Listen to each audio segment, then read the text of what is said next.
Mi nombre es Carla Lugo. Introduciendo nuestro tema, el síndrome de Cotard también es conocido como el síndrome del muerto viviente o de delirio nihilista. El nihilismo es una doctrina filosófica que describe que nada tiene un sentido real, considera que todo se reduce a nada y por ende nada tiene sentido. Es una condición neuropsiquiátrica en la cual los individuos niegan la existencia de partes de su cuerpo o incluso su propia existencia. Se describen como personas disfuncionales, incapaces de iniciar o mantener relaciones sociales debido a que piensan que sus órganos internos se están pudriendo, que están muertos o incluso que no existen. Este trastorno afecta típicamente a personas con depresión, pero puede verse también en personas con otras afectaciones psiquiátricas como la demencia, la esquizofrenia o la psicosis. El tipo 1 delirio de negación se presenta con ilusiones hipocondríacas y nihilistas del cuerpo y de la existencia. El tipo 2 o delirio de enormidad se presenta con ansiedad, ilusiones de inmortalidad y nihilistas de existencia, alucinaciones auditivas y conductas suicidas. Hola, mi nombre es Alejandra García Villarreal y vamos a empezar con el planteamiento del problema. El síndrome de Cotard es un delirio hipocondríaco y luego como un delirio de negación, en el que el paciente niega la existencia de partes de su cuerpo, la propia existencia y o del mundo entero. Durante la investigación notamos dos grandes problemas. El primer problema es que no existe la suficiente información sobre este padecimiento, lo que hace que sea más difícil la identificación de un posible sujeto.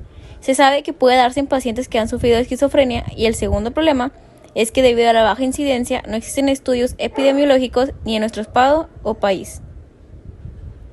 Debido a lo anterior, se decidió realizar esta investigación con el fin de conocer las características principales que llevarán al paciente a desarrollar la enfermedad, así como los síntomas, a qué se debe que aparezca, las consideraciones éticas y analizar diferentes casos desde una perspectiva médico-legal para ampliar el conocimiento en los médicos en formación, médicos forenses y los médicos en general.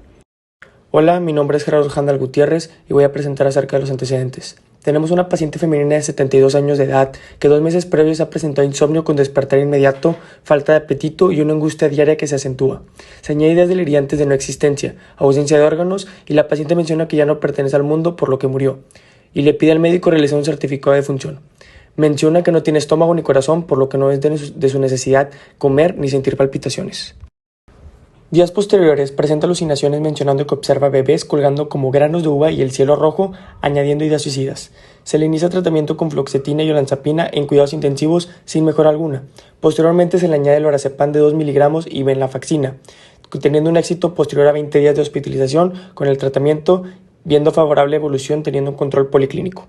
Mi nombre es Gerardo Handal Gutiérrez y voy a continuar con los antecedentes.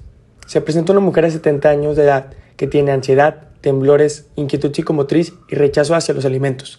La paciente presenta ideas delirantes de negación de órganos, así como de piernas, boca, mano y estómago. Una falta de utilidad de las extremidades y sin comunicación.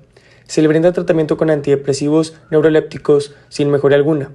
Posteriormente se le brinda terapia combinada con antidepresivos y butirofenonas. Se obtuvo una mejoría consiguiendo alimentación voluntaria y al final descartando ideas delirantes. Mi nombre es Mitzi Pamela Mar Mejía y el primer caso es una femenina de 82 años con un IMC debajo de lo normal. No consumía alimentos o medicamentos y solo tomaba agua. Refería que se estaba pudriendo por dentro por no poder defecar y que mencionaba que no tenía órganos internos. Es diagnosticada con síndrome de Cotard y su tratamiento fue olanzapina buco indispensable por 1 año hasta que la sintomatología desapareció. El segundo caso es de un masculino que deambulaba desnudo por un lugar. Él refería molestias en la zona costal, ya que decía que le faltaban algunas costillas. También tenía ideas delirantes debido a algunas complicaciones infecciosas y nutricionales. Él también mencionaba que le faltaban algunas partes de su cuerpo como es el esófago e intestinos. Es diagnosticado con síndrome de Cotard. 2 semanas presenta complicaciones médicas que empeoran su estado de salud mental. Tras su recuperación de las complicaciones médicas, remite a un cuadro confusional. El paciente impresiona con síntomas negativos y un gran deterioro cognitivo. Y por último, un masculino con su antecedente de que su esposa tenía Alzheimer llega a la unidad médica suspicaz y consciente, orientado y muy poco colaborador y con una conciencia de la enfermedad. Él repite la frase que está en la diapositiva, que dice que está muerto, muy seco y que los muertos no comen y que no tienen estómago ni músculos y por lo tanto se descarta patología orgánica y se diagnostica con síndrome de Cotard. Y eso es todo de mi parte. Muchas gracias. Soy Marcela Gloria y voy a continuar con este mismo caso. Los primeros días, el paciente está supervisado continuamente y se le aplica el protocolo de la prevención del suicidio. Al principio, se niega a tomar medicamentos y a comer, por lo que se pauta un tratamiento intravenoso. Se hace una terapia de orientación en la realidad y adherencia al tratamiento, con lo que se consigue que se tome de manera correcta los medicamentos y no tenga pensamientos continuos de ideación autolítica. Después de una semana y varias sesiones de terapias electroconvulsivas, el masculino se encuentra sin ideas delirantes y mejora el patrón de sueño. Pasando ahora a hablar acerca del objetivo, este es demostrar la repercusión que tiene el síndrome de Cotard en la propia existencia del ser humano y cómo este cuadro patológico determina una despersonalización y disociación perceptivo-emocional crónica por parte del individuo delirante. La hipótesis de esta investigación es que los pacientes con síndrome de Cotard presentan crónicamente una despersonalización y disociación perceptiva-emocional como la secuela del diagnóstico tardío de la enfermedad en cuestión.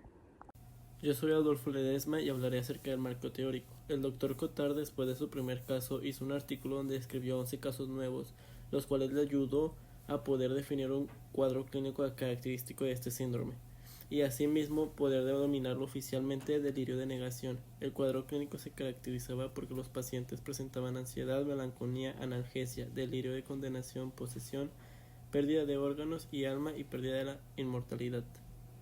Hablando de la epidemiología, es difícil dar datos exactos debido a los pocos artículos existentes y a la baja incidencia con la que se presenta esta enfermedad.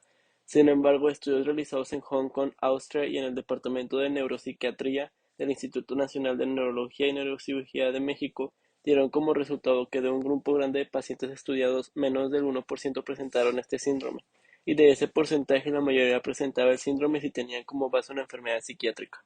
Gracias a los estudios antes mencionados se pudo identificar los factores de riesgos para este síndrome, en donde el principal es padecer una enfermedad mental, de las cuales destaca la depresión mayor, esquizofrenia y el delirio, mientras que el segundo factor de riesgo es mientras a mayor edad mayor probabilidad de padecerlo. Estos factores resultan de gran ayuda como luz de alarma a considerar cuando un médico general o especialista recibe un paciente con un cuadro clínico parecido al síndrome de Cotard.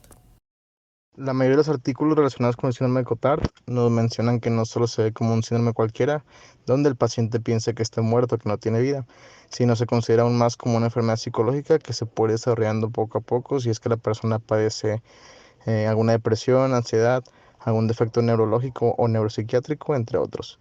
Fisiopatológicamente aún no se describe una causa o característica que nos pueda decir la verdadera razón por la cual sucede este síndrome, sin embargo aún se siguen realizando mucho más estudios para saber.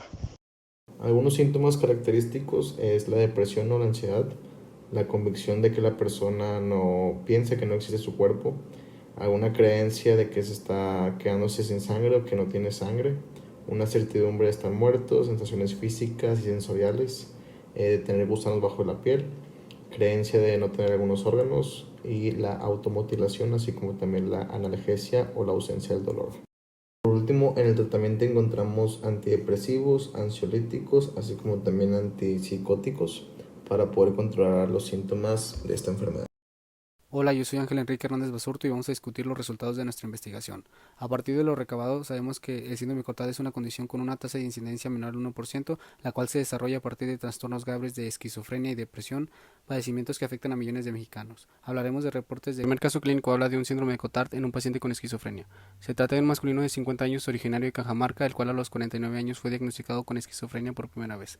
Los datos más importantes es que el paciente se negó a comer argumentando que la comida estaba podrida como él. Además, el paciente mencionó que ya estaba muerto, que no funcionaba su estómago, su hígado estaba descompuesto, su cerebro estaba paralizado y su rostro carecía de sangre. Para finalizar con el caso clínico número 1 se propusieron los siguientes diagnósticos: esquizofrenia, enfermedad por reflujo gastroesofágico y esofagitis y enfermedad seborreica. Una vez iniciado el tratamiento, el paciente mejoró significativamente, los delirios disminuyeron y la resonancia emocional mejoró. Con este caso clínico volvemos a hacer énfasis en la relación de la esquizofrenia con el síndrome de Cotard. Además, en base en la conducta desarrollada por el paciente, podemos notar la importancia en relación a la medicina legal. Mi nombre es Emiliano Sebastián García Rosales. Voy a hablar sobre el caso clínico número 2, en el cual se refiere a un paciente masculino de 47 años sin antecedentes de importancia, que refiere antes de ingresar al hospital que escuchaba audiciones peyorativas, se sentía vigilado y decía que se despertaba en la madrugada sintiéndose ansioso. Las molestias, su esposa lo lleva al hospital, en el cual se realizó un examen físico sin importancia, pero en el examen mental al ingreso Se encontraba el paciente consciente, despierto, orientado y sin conciencia de su trastorno mental. Se presentaban también trastornos de despersonalización, además de una disociación perceptiva y emocional, siendo muy frecuentes en los pacientes del síndrome de Cotard, además de ver la relación intersubjetiva entre el estrés postraumático y la aparición de los síntomas que conllevaron a dañar la psique del paciente. Dentro del hospital, el paciente empezó a referir que se sentía enfermo debido a todos sus pecados, además de escuchar voces fuera de su cabeza, y dijo que se encontraba muerto desde hace 2 días.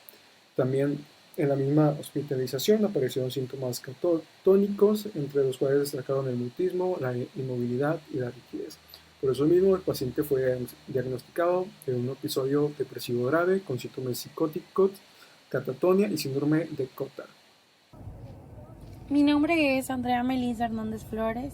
El caso clínico 3 es el síndrome de Cotard en un caso de ansiedad. Trata de una paciente de sexo femenino originaria de Buenaventura de 50 años de edad. Presenta como antecedente episodios depresivos recurrentes que se manifestaron durante el tiempo que vivió en Estados Unidos, para los cuales recibió múltiples tratamientos, entre ellos sertralina y paroxetina. Inició una sintomatología constante de insomnio, hiporexia, tristeza y ansiedad.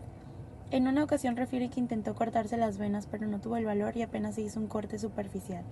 En febrero reporta que por la noche vio que un humo le salía por la boca y menciona que al día siguiente se miró al espejo y vio que sus ojos habían cambiado, ya no tenía vida. Pensaba que ese humo era su alma saliendo de su cuerpo. Esto lo interpretó como un castigo por haber intentado suicidarse. Desde entonces empezó a hablar constantemente de haber sido condenada a ser una muerte en vida. Después se le cambió el tratamiento y así, después de 3 semanas, fue notable el cambio y pudo ser dada de alta en el hospital. Mi nombre es Ana Elena González Rosales y yo les expondré las conclusiones de nuestro trabajo. Primeramente, una persona con esta enfermedad, como piensa que está muerta, ya no necesita cuidarse, además de que es muy difícil de diagnosticar esta enfermedad por su baja incidencia, además de la poca información que se tiene del mismo. Estos pacientes sufren además de ansiedad, depresión, ideas delirantes, pensamientos suicidas, incluso cambios en la personalidad. También algunos de ellos tienen alguna enfermedad mental previa como la esquizofrenia y a menudo se confundía el diagnóstico con esta, y además algunos llegan a cometer actos atroces.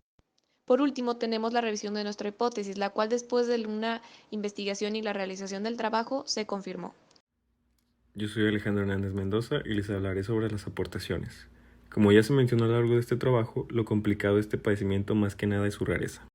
Al realizar este trabajo nos dimos cuenta de que los individuos que padecen síndrome de Cotard tienen algún padecimiento mental de base como lo es la depresión, la ansiedad o mayormente la esquizofrenia. Para esto sabemos que en México se estima que 15% de la población adulta padece algún trastorno mental y solo el 3% es atendido por un médico especialista. Además se reportó que el riesgo de estos padecimientos aumenta por aspectos relacionados con pobreza, violencia, consumo de drogas y envejecimiento. Es así como concluimos que una de las principales aportaciones en este trabajo es el tratar las enfermedades neurológicas, que lamentablemente hasta cierto punto la mayoría de la población normaliza.